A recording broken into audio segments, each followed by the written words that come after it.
but that's where you really got my attention.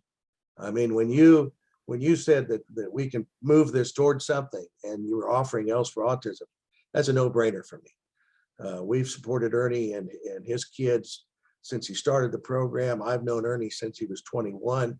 We've watched Ben grow up. We've been friends for all these years. We've had some really good days here at St. Francis Links and throughout the country. What Nico van Rensburg does with his wife for Else for Autism is amazing. We're not funded by America. I know they look after many, many, many kids in South Africa, and it's a joy to be a part of it. So if anything from this benefits that, I'm thrilled.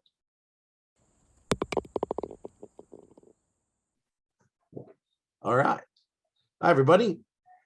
My name is Jeff Claus. I'm the Chief Entertainment Officer, and I do sign the checks here at St. Francis Links. I'm 30 years of South African by choice, American by birth, and it's an absolute honor to be involved with G.O.A.T and my G.O.A.T golf course, the best holes I've played in the world and the best holes I've played in this country. Jeff, I'm incredibly excited to go through. When you first sent me your list of international courses, I really almost fell out of my. It's absolutely spectacular, some of the golf holes you've played. So there's not a better place to start, but at the first at St. Andrews. I mean, I've had the fortune to be there. I've watched a couple of opens there, but it's one of the few places in the world that has got an aura. It is incredible there. It doesn't even have to be during the open. You get into St. Andrews and there is an aura. It's magical. So my question to you would be, what was your personal experience when you hit your first tee shot on the first at the old course, the home of golf? I had been up since 4:30 in the morning. I'd walked the beach, the Chariots of Fire. My heart was pounding. It was 8:10 on the clock. I had a pair of cashmere argyle socks on and about 10 layers because it was Scottish.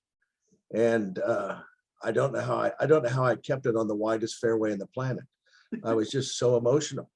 And that was in 1983. It was a trip that we took from America with 120 professionals and their members. And it was just an amazing trip. We were one of the first groups in the Old Course Hotel. We played the Old Course a number of times, and the new, and Carnoustie. And I can only tell you that I've been back again and again, and once again. And every time you stand on the first tee, it's just your throat, your heart's in your throat. Absolutely amazing. I mean, it's certainly on my bucket list. So the next course or hole that just sprung out at me was Old Head. Yeah. And we've got they kindly sent us some photos, and I've got an aerial photo. It's magical. I mean, can you just tell us what the experience is? You can see the lighthouse. You can see the lighthouse in the background. But we actually played Old Head the day after the 2005 Open Championship. The Tiger won, and Jack Nicklaus was his last walk. It was a very emotional week for me and everybody who was there. We then traveled down after a trip to the Swilken Bridge. We got on an airplane in 2, and then got on a bus, 12 of us, and we arrived for a 3 o'clock in the afternoon game. What was interesting was it was blowing about 60 Ks. So we first went to the range, and I went down the shaft on a 3-wood. Then we went to the pub.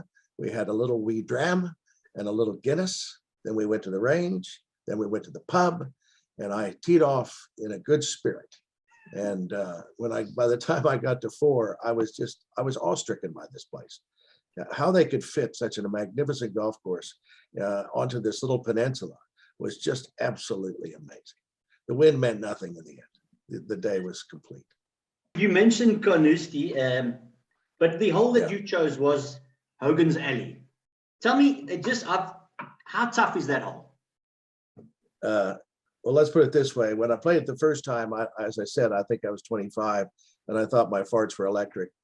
And I chose that hole because I needed a good 6th hole. I could have chosen so many holes on that golf course. 16, 17, 18 at Carnoustie are unbelievable. But I think maybe it was the history. I think it's because I knew about it before I got there, and going through the gap, and I actually parted the first time I played it, and I felt pretty good about myself. But I've been back to it a couple of times since, And the last time I played with the club pro who shot level. And I managed to knock it right up in front of the little burn at the end and chunked a wedge right in front of all the people into the water. It was such a magic moment. I'll go back and remember Hogan's Alley instead. Talk me through the 12th at Kingsbarns. Wow. I was kind of hoping you'd ask me about that. I mean, you start talking about 12th holes. I mean, I think, and I can only include the ones that I've played. Obviously, I've been to Augusta, fortunately, and obviously that's probably the greatest 12th hole in the world. But the 12th at Kingsbarns is such a magnificent par 5. And again, I've had the opportunity to now play it a couple of times. The 3rd hole on the front nine is a great par 5 going the opposite direction. But the 12th hole works left and left and left into this corner. And obviously it's one of those where the better you hit your drive, the more you can cut off on the second shot. And I think both times I played it, I was over 50, so it wasn't like I could get up. But boy, did it require a good 3rd. And I just thought visually, it's one of the most awesome golf holes you could ever see. I mean, if you're watching this, if you haven't seen the picture of it, just Google it because it's just fantastic. Well, Kingsbarn for that fact, and I'm an old school guy, but Kingsbarn has to be the best modern links ever designed, in my opinion. Wow, that is high credit for a fantastic golf course. Thanks, Jeff. The next hole, I'm quite honestly, when we received the picture of the 13th at Tralee, I don't think I've seen a better par 3. It is absolutely magnificent. Yeah. And the hole before it, the 12th hole before it, I think it's stroke 1 or stroke 2. And it's just a magnificent par 4. And then you walk over the tee and here's this shelf. You know, it's literally just a shelf that you're playing to. And as I recall, it's not overly long, you know, on paper, but I think that I just regard it as one of the most beautiful par 3s I've ever played. Totally agree. Jeff, when we first started the GOAT series, I've actually done a short little clip, and I always envisaged that we are going to find, and as we talk to each other, we're going to find hidden gems, holes that I've never even thought of, I didn't even know exist. So I've picked out a golf or a hole you've chosen that I really believe is a hidden gem. The 16th at Horseshoe Bay. How have you've obviously played there? I mean, how do you find these places? Well, I'm glad you chose it. I mean, there's a couple holes on my list nationally and internationally that have a little piece of my heart. And in actual fact, Slickrock, the original Horseshoe Bay golf course, was my first apprentice job in Texas. So I actually started as a cart boy outside, worked my way into the pro shop, and played that hole, birdied that hole on Christmas Day, the first time I'd ever played golf on Christmas, coming from Iowa to play golf in Texas. And that was my first Texas job, was Horseshoe Bay.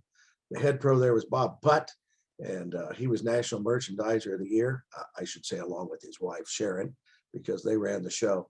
And that golf course in particular, 16 was just a great finishing, you know, down the stretch. And Ben Crenshaw shot 63 to win the Texas State Open 2 weeks after I started there a few years ago. Oh, amazing. Jeff, absolutely fascinating. It's been an absolute honor having you, and we really appreciate the effort and how thoroughness you've gone through. And when I received your spreadsheet of your holes and your comments and that, it was an absolute joy. So I really want to thank you so much. I'm honored, actually. It's been a lot of fun. Excellent. I'm glad you've enjoyed it. And we're certainly going to shout out for Else for Autism. Hopefully people will view your video. And that's where, not to interrupt you, I apologize, but that's where you really got my attention. I mean, when you said that we can move this towards something, and you were offering Else for Autism, that's a no-brainer for me. We've supported Ernie and his kids since he started the program. I've known Ernie since he was 21. We've watched Ben grow up. We've been friends for all these years. We've had some really good days here at St. Francis Links and throughout the country. What Nico van Rensburg does with his wife for Else for Autism is amazing. We're not funded by America. I know they look after many, many, many kids in South Africa, and it's a joy to be a part of it. So if anything from this benefits that, I'm thrilled. Fantastic. Thank you so much, Jeff.